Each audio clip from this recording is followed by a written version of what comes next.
cutting food stamps in November is absolutely strategic. Lenin said every society is only 3 meals away from a violent revolution, and Trump has been doing everything he can think to get us to respond in a way where he can take over as a dictator, where he can send in troops to states because we're so violent. But what have we been doing?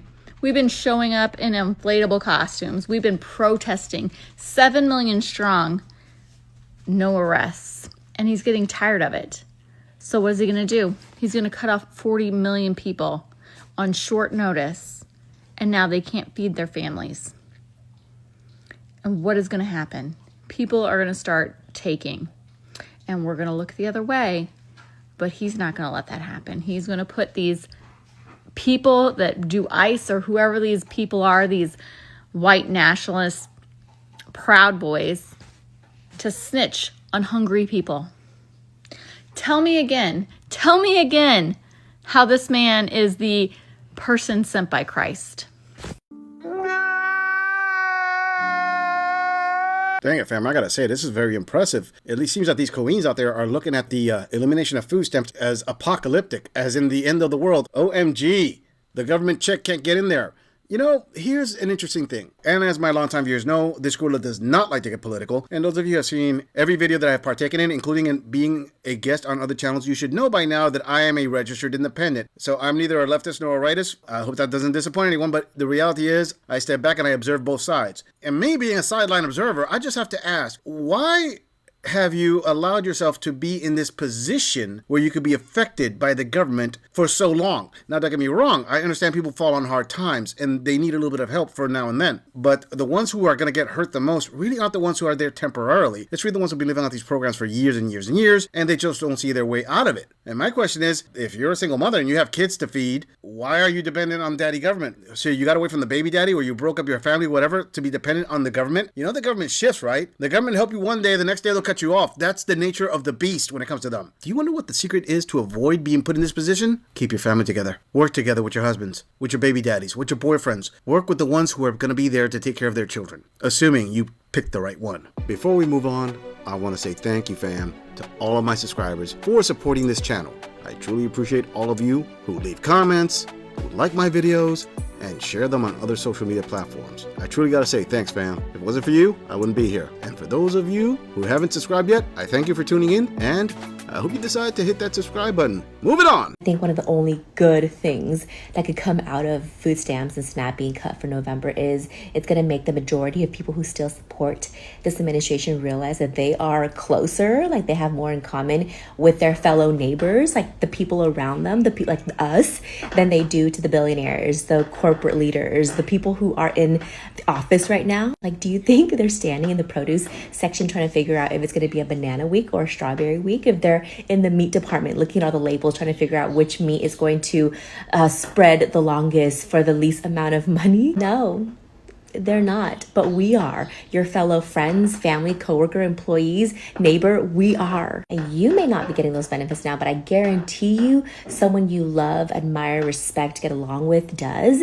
And for you to rejoice in possibly inflicting pain on their family, possibly the thought of their kids going to bed hungry, possibly the thought of them not having a proper Thanksgiving dinner, if you're rejoicing in that, you know, it's quite unfortunate that it might take hunger for a lot of people to realize that we, the people, have more in common with each other. We have more to lose. We have more to fight for than anybody else up there or down there. Oh, for you. All right, I'd like to know if anybody else actually caught the hidden message there.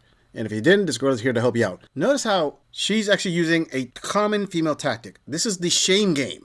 This is, oh, you should feel bad, you should feel shame because someone who's on food stamps isn't going to be able to get a turkey for Thanksgiving. And you should know that you have more in common with that person than you do the billionaires.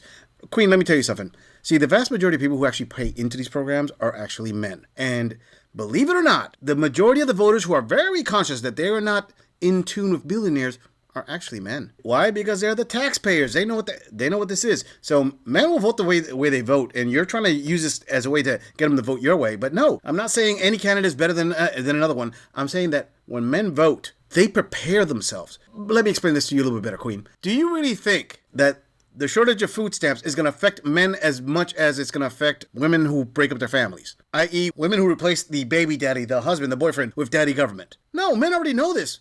Well in advance. You see, when things are good and the government's going your way, that's when women say, okay, it's time to break up everything. It's time to leave him because my feels and I got to find myself and let me take away his kids and kick him out of the house and everything is going to be dandy because the government's going to take care of me because daddy government has got my back. And sure, daddy government will have your back for a while. There's no doubt on that. This guru doesn't doubt that. But one thing this guru will say, daddy government isn't going to be there each and every time.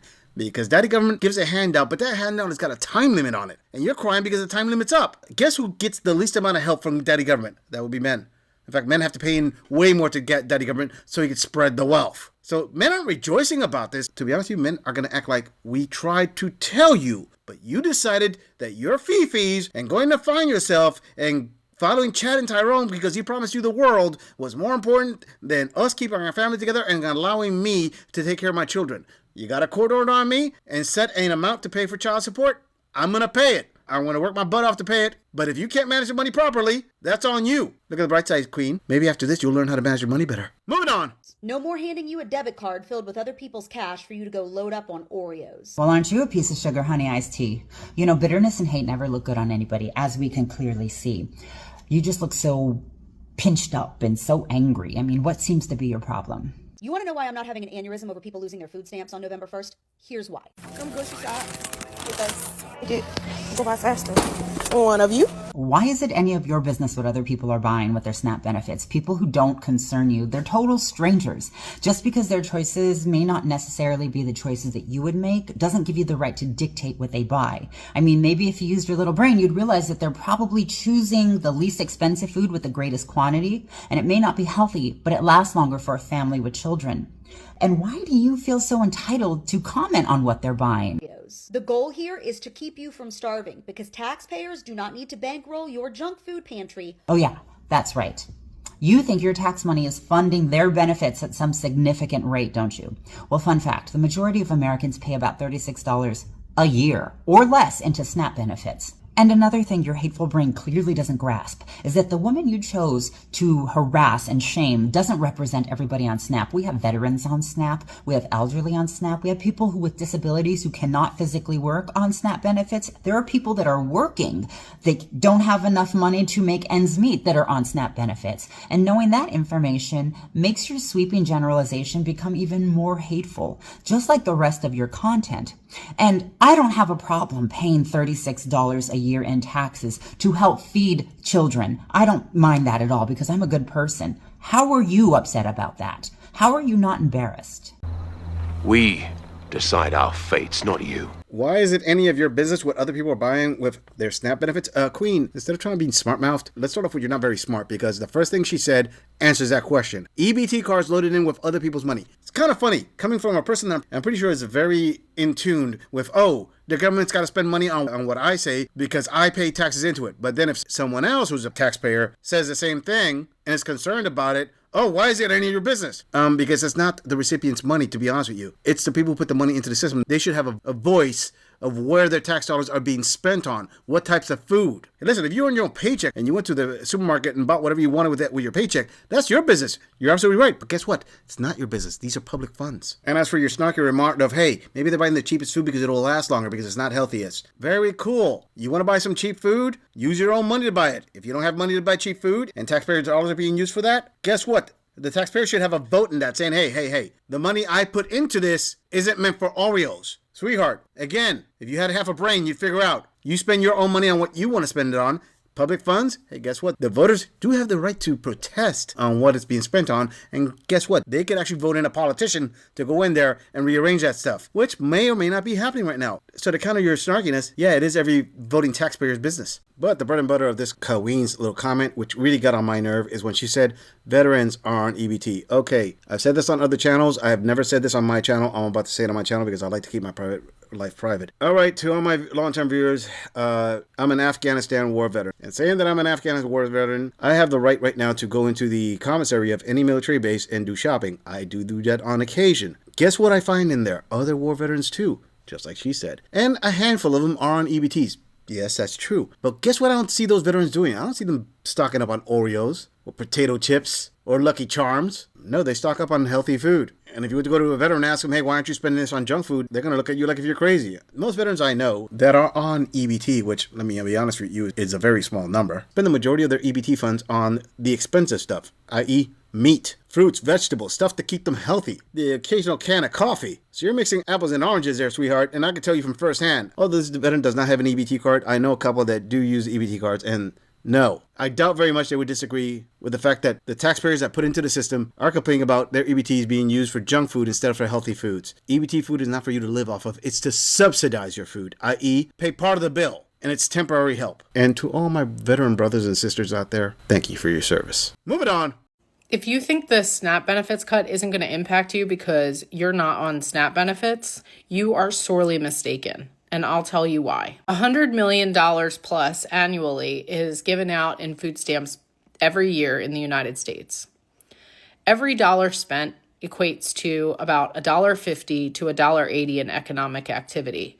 This is because groceries have to restock their shelves, food production, farmers, packaging, logistics, truckers, all of them are impacted by this economic activity, okay? So the government gives out 100 million plus, and then the GDP is impacted positively by like 150 to 180 billion dollars a year. If you take away those SNAP benefits and you take away that spending, every supply chain that I just mentioned suffers. Grocery stores will have to raise all of their prices to make up for the billions of dollars of losses. Truckers will lose their jobs. Farmers will suffer. Supply chains will suffer from everywhere, from packaging, logistics, all of it. All bad news for everybody involved.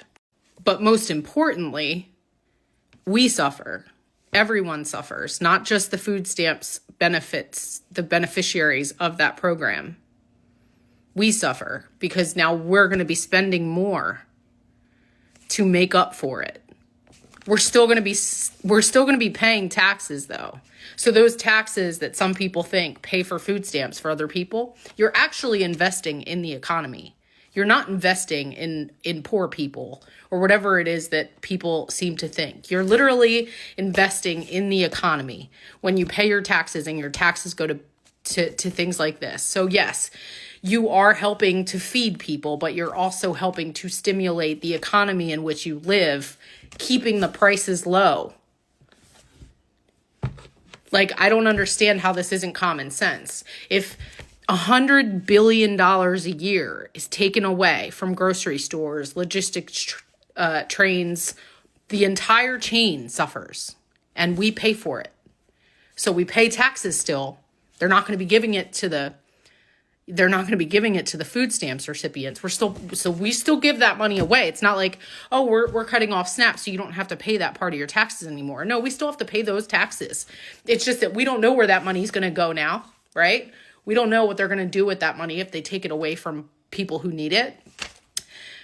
We're not going to be stimulating our economy anymore, though. And we're all going to be paying more at the cash register. So if you see people in comments or whatever talking about, oh, the food stamp people are just going to have to get jobs like the rest of us, we're going to lose a lot of jobs too. Because the supply chains aren't going to need as many people, because they aren't going to need to produce as much, because not as many people will be spending. It's all cause and effect, and I don't know how that's missed on by most people.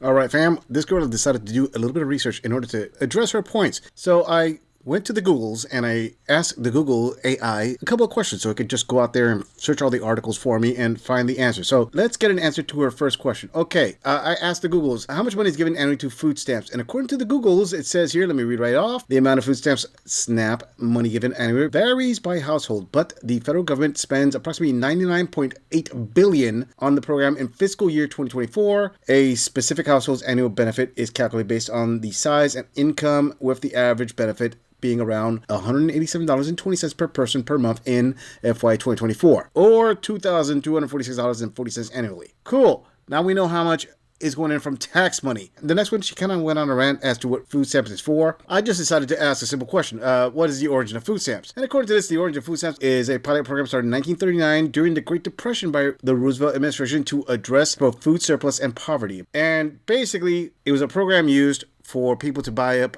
all the surplus to help out farmers. It's amended so many times, it's nowhere near what it used to be. It's just been politicized so much since 1939. But let's move on to the next question I asked. According to something that she says, now she said that food stamps keep food prices low. Interesting. I asked the Google AI, does food stamps keep food prices low? And this is what AI said. No, SNAP/food stamps does not keep food prices low. Rather, high food prices mean benefits often do not cover the cost of a modestly priced meal. The program is intended to supplement food budgets, but in many areas, the maximum benefit is insufficient to purchase even a cheap meal. And the last question that I asked, as she said that food stamps is necessary to keep a lot of jobs going. So I asked, okay, so does food stamps create or maintain jobs? According to the Google's, yes, food stamps creates and maintains jobs, but not as much as you think they would maintain. Nationwide, it is estimated that the jobs supported by food stamps is around 13,560 throughout the entire U.S. So this really, being from a neutral standpoint, says that, yeah, she's half right.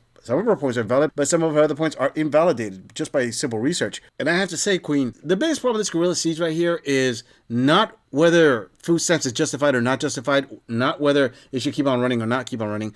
But the problem I always have with it is this dependency you have on a system that is subjected to the political landscape at the time. Women should never replace a husband, a boyfriend, a baby daddy who's willing to be there for their children with this. Daddy government isn't going to be there for you every single time. But this gorilla is confident that more than half the men who are willing to be stand-up fathers, who are willing to raise their children, will be there for their kids every single time. But hey, maybe this queen is complaining because food stamps doesn't cover cat food.